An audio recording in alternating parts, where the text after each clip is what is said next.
Hello, welcome back. আমরা এই ভিডিওর সিরিজের মধ্যে আমরা অ্যাট্রিবিউটের টাইপ নিয়ে আলোচনা করছি, অর্থাৎ ডেটাবেস ম্যানেজমেন্ট সিস্টেমের মধ্যে কত ধরনের অ্যাট্রিবিউট থাকে। অলরেডি আমরা প্রিভিয়াস ভিডিওতে কিছু টাইপ সম্বন্ধে আলোচনা করেছি, অর্থাৎ প্রাথমিক ধারণা দিয়েছি। আমরা বলেছি যে সিম্পল অ্যাট্রিবিউট কি, কম্পোজাইট অ্যাট্রিবিউট কি, তারপরে সিঙ্গেল ভ্যালুড অ্যাট্রিবিউট কি। এরপরে আমরা চলে যাব যে মাল্টি ভ্যালুড অ্যাট্রিবিউট কি সেটা সম্বন্ধে আলোচনা করব এবং পরবর্তী টাইপগুলো নিয়েও আমরা আলোচনা করব। তো এখানে দেখতে পাচ্ছ যে 1, 2, 3 করে যে পয়েন্টগুলো আছে সেগুলো আমরা কভার করে নিয়েছি। এবার আমরা চলে আসি যে মাল্টি ভ্যালুড অ্যাট্রিবিউট। এখানে মাল্টি ভ্যালুড অ্যাট্রিবিউটে দেখো এক্সাম্পল দেওয়া হয়েছে এবং ডায়াগ্রামও দেওয়া হয়েছে।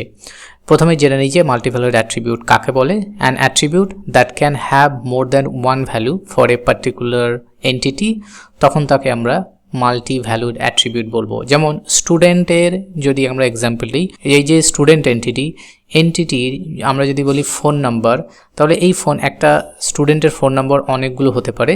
এ student can have multiple phone number, hence it is a multi valued attribute.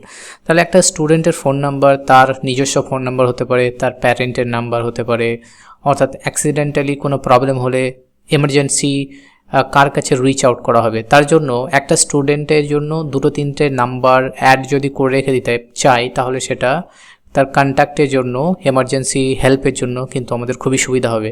সেই জন্য একটা স্টুডেন্টের ফোন নাম্বারকে আমরা মাল্টিপল ভ্যালু হিসাবে অ্যাড করতে পারি, সেই জন্য এটাকে মাল্টি ভ্যালুড অ্যাট্রিবিউট বলছি। তাহলে এখানে দেখো যে ডায়াগ্রাম দেওয়া হয়েছে, এখানে দেখো এখানে মাল্টি ভ্যালুড যদি হয় তাহলে ডাবল মানে ওভাল সাইন দেওয়া হয়, আর যদি সিঙ্গেল ভ্যালুড হয় তাহলে কিন্তু একটাই ওভাল দেওয়া হয়। এখানে কিন্তু ডাবল দেওয়া আছে, এখানে দেখো লেখা আছে double oval indicates it's a multi valued attribute. তাহলে ডায়াগ্রামে যদি কোনো একটা অ্যাট্রিবিউট মাল্টি ভ্যালুড হয় তাহলে ডাবল ওভাল ইন্ডিকেশন থাকবে এবং তখনই আমরা বুঝে যাব যে সেটা মাল্টি ভ্যালুড। তাহলে এটা যদি বাংলাতে তোমরা লিখতে চাও তাহলে কিভাবে লিখবে সেটা আমরা বলে দিচ্ছি। দেখো আমরা মাল্টি ভ্যালুডে চলে এসেছি, আর তুমি বাংলাতে এইভাবে লিখতে পারবে যে অ্যাট্রিবিউট কোনো একটা এন্টিটির জন্য একাধিক ভ্যালু ধারণ করতে পারে তাকে মাল্টি ভ্যালুড অ্যাট্রিবিউট বলা হয়। অর্থাৎ একটি এন্টিটির একই অ্যাট্রিবিউটের একাধিক মান থাকতে পারে, তখন সেটা মাল্টি ভ্যালুড হয়ে যাবে। আর ডায়াগ্রামে মাল্টি ভ্যালুড অ্যাট্রিবিউট সাধারণত ডাবল ওভাল বা দ্বিগুণ উপবৃত্তের মাধ্যমে দেখানো হয়। উদাহরণ হিসাবে এখানে বলা হয়েছে একজন ছাত্রের একাধিক ফোন নাম্বার থাকতে পারে, যে mobile number, home phone number, guardian phone number. তাই ফোন নাম্বার একটি মাল্টি ভ্যালুড অ্যাট্রিবিউট হতে পারে। আরও উদাহরণ, একজন ব্যক্তির একাধিক ইমেল অ্যাড্রেসও থাকতে পারে। যদি ডেটাবেস ডিজাইন করার সময় যদি সেটাকে মাল্টি ভ্যালুড হিসাবে যদি ডিজাইন করা হয় তাহলে আগে থেকে ডিজাইনের সময় বলতে হবে। কারণ কি, ইমেল আইডি যদি আমরা বলি তার নিজস্ব ইমেল আইডি, তার প্যারেন্টের ইমেল আইডি বা গার্ডিয়ানের ইমেল আইডি, তার হোম ইমেল আইডি, তাহলে এটাকেও আমরা কিন্তু মাল্টি ভ্যালুড অ্যাট্রিবিউট হিসাবে বিবেচনা করতে পারি। কিন্তু অনেক সময় ইমেল আইডিকে সিঙ্গেল ভ্যালুড হিসেবেও ধরা হয়। কারণ কি, কারণ যদি একটা স্টুডেন্টের পিছনে একটাই যদি ইমেল আইডি রাখা হয় এবং ডিজাইনটাই যদি এইভাবে করা হয় তাহলে ইমেল আইডি আমরা সিঙ্গেল ভ্যালুড হিসাবেও রিপ্রেজেন্ট করতে পারি, ঠিক একইভাবে এটাকে মাল্টি ভ্যালুড হিসাবেও রিপ্রেজেন্ট করতে পারি। এরপরে যে অ্যাট্রিবিউটটা নিয়ে আলোচনা করব সেটা হচ্ছে ডিরাইভড অ্যাট্রিবিউট।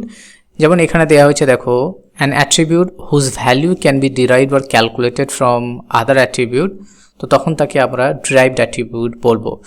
অর্থাৎ এটার বাংলা মানেটা কি, যখন একটা অ্যাট্রিবিউটের ভ্যালু অন্য আর একটা অ্যাট্রিবিউটের ভ্যালু থেকে ক্যালকুলেশন করে বার করা হয় বা ডিরাইভ করা হয় তখন তাকে ডিরাইভড অ্যাট্রিবিউট বলবো। যেমন আমরা উদাহরণ হিসাবে এখানে এজ দিয়েছি, অর্থাৎ আমরা যদি তার ডেট অফ বার্থ জানি তো ডেট অফ বার্থ থেকে আমরা ক্যালকুলেট করে বা ডিরাইভ করে কিন্তু তার সে কত, তার বয়স কত বা এজ কত সেটা আমরা ইজিলি জেনে নিতে পারবো।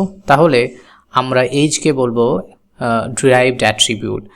আবার এমনকি যদি স্টুডেন্টের মার্কস জানা থাকে তাহলে সে কত মার্কস পেয়েছে, টোটাল কত মার্কস পেয়েছে সেটা যদি জানতে চাই সেটাও কিন্তু আমরা ক্যালকুলেট করে কিন্তু বার করে নিতে পারি। তাহলে আমরা টোটাল মার্কসকে ডিরাইভড অ্যাট্রিবিউট বলতে পারি। তাহলে এখানে ডায়াগ্রামের মধ্যে বোঝানো হয়েছে, এখানে দেখো যে ডিরাইভড অ্যাট্রিবিউট স্টুডেন্ট যে এন্টিটিটা আছে সেই এন্টিটির যে ডেট অফ বার্থ আছে সেই ডেট অফ বার্থ থেকে ডিরাইভ করে এজকে বার করা হয়েছে এবং এটাকে ডটেড আকারে সেটাকে রিপ্রেজেন্ট করা হয়। এবং এখানে পিন কমেন্টে লেখা হয়েছে যে, এখানে পিন আকারে লেখা হয়েছে যে age is derived from the date of birth, it is not a stored directly but it is calculated. So we can say that age is nothing but a derived attribute. দেখো এখানে derived attribute আমরা চলে এসেছি। যে attribute অন্য কোনো attribute থেকে নির্ণয় করা হয় বা ক্যালকুলেট করা হয় তাকে derived attribute বলা হয়। derived attribute সাধারণত সরাসরি সংরক্ষণ করা হয় না ডেটাবেসের মধ্যে, এটাকে ক্যালকুলেশনের মাধ্যমে এটাকে রিট্রিভ করা হয় বা এটাকে ড্রাইভ করা হয়, বা ইজিলি এটাকে আমরা বলতে পারি যে ক্যালকুলেশন করে এটাকে বার করা হয়। এবার ইয়ার ডায়াগ্রামে ড্রাইভ অ্যাট্রিবিউটকে সাধারণত ডটেড ওভাল বা ড্যাশড ওভাল দ্বারা প্রকাশ করা হয়, যেটা একটু আগে আমরা দেখালাম। যেমন একজন ছাত্রের ডেট অফ বার্থ থাকলে তার থেকে এজ বের করা যায়, অতএব এজ হলো একটা ড্রাইভড অ্যাট্রিবিউট, কারণ কি এটা ডেট অফ বার্থ থেকে এটাকে ক্যালকুলেট করা যায় সেই জন্য। আরও একটা উদাহরণ এখানে দেওয়া হয়েছে, কোনো ছাত্রের বিভিন্ন সাবজেক্টের মার্কস থেকে টোটাল মার্কস বা এভারেজ মার্কস বের করা যায়, তাই টোটাল মার্কস বা এভারেজ মার্কসকে আমরা ড্রাইভড অ্যাট্রিবিউট বলতে পারি। তাহলে এই উদাহরণগুলো কিন্তু তুমি যদি এক্সামে দাও তাহলে ইজিলি তুমি মার্কস পেয়ে যাবে। এবার আমরা নেক্সট অ্যাট্রিবিউটে চলে যাই। নেক্সট যে অ্যাট্রিবিউটটা নিয়ে আলোচনা করব সেটা হচ্ছে স্টোরড অ্যাট্রিবিউট। এখানে দেখো স্টোরড অ্যাট্রিবিউট সম্বন্ধে কি বলা হয়েছে, an attribute whose value is stored in the database and does not require any further calculation, সেটাকে আমরা বলবো স্টোরড অ্যাট্রিবিউট। ফর এক্সাম্পল, আমরা একটু আগে যে এক্সাম্পলটা দিলাম সেটা হচ্ছে ডেট অফ বার্থ থেকে আমরা এজকে ক্যালকুলেট করে নিয়ে আসতে পারি, কিন্তু ডেট অফ বার্থ ইটসেলফ এটাকে যেহেতু আমরা ডেটাবেসের মধ্যে সংরক্ষণ করি, স্টোর করে রেখে দিই, সেই জন্য এটার অন্য একটা নাম এইভাবে বলতে পারি যে এটা হচ্ছে একটা স্টোরড অ্যাট্রিবিউট। যেমন date of birth of a student can be stored directly into the database, so সেই জন্য আমরা এটাকে স্টোরড অ্যাট্রিবিউট বলবো। এখন দেখো স্টোরড অ্যাট্রিবিউটের এখানে লেখা আছে, যদি নোটস নিতে চাও বা খাতায় লিখে রেখে দিতে চাও তাহলে এখান থেকে এইভাবে লিখে নিতে পারো যে অ্যাট্রিবিউটের ভ্যালু সরাসরি ডেটাবেসে সংরক্ষণ করা হয় এবং সেটি অন্য কোনো অ্যাট্রিবিউট থেকে ক্যালকুলেট করার দরকার হয় না, তাকে স্টোরড অ্যাট্রিবিউট বলা হয়। স্টোরড অ্যাট্রিবিউট ডেটাবেসের মধ্যে সরাসরি রাখা হয়, তাই সেই জন্য এটাকে সরাসরি রিট্রিভ করা যায়। এখানে দেখো কিছু এক্সাম্পল দেওয়া হয়েছে, একজন ছাত্রের ডেট অফ বার্থ সরাসরি ডেটাবেসে স্টোর করা থাকতে পারে, তাই ডেট অফ বার্থকে আমরা স্টোরড অ্যাট্রিবিউট বলি। আরও কিছু উদাহরণ দেওয়া হয়েছে, যেমন রোল নাম্বার, তারপরে স্টুডেন্টের নেম, তারপরে অ্যাডমিশনের ডেট, এইগুলো কিন্তু একটা স্টোরড অ্যাট্রিবিউট, কারণ এগুলোকে ক্যালকুলেশনের মাধ্যমে এগুলোকে রিট্রিভ করা হয় না বা নির্ণয় করা হয় না, সেই জন্য এগুলোকে স্টোরড অ্যাট্রিবিউট বলছি। ওকে, সো এই ভিডিওটা এই পর্যন্তই রাখলাম। তাহলে এই ভিডিওতে আমরা মাল্টিভ্যালুড অ্যাট্রিবিউট, স্টোরড অ্যাট্রিবিউট এবং ডিরাইভড অ্যাট্রিবিউট এই তিনটে অ্যাট্রিবিউটের টাইপ সম্বন্ধে আলোচনা করলাম। যদি এই তিনটের সম্বন্ধে কোনো প্রশ্ন থাকে তো ভিডিও কমেন্টে তুমি লিখে দিতে পারো, তাহলে যদি মনে করি যে এটার এক্সপ্লানেশনের প্রয়োজন আছে তাহলে আমি সেটার আলাদা ভিডিও বানিয়ে দেবো, নতুবা আমি কী করবো, যদি এটা শর্টভাবে অ্যান্সার লিখে চাই তাহলে কমেন্টের মধ্যেই কিন্তু আমি অ্যান্সার লিখে দেবো।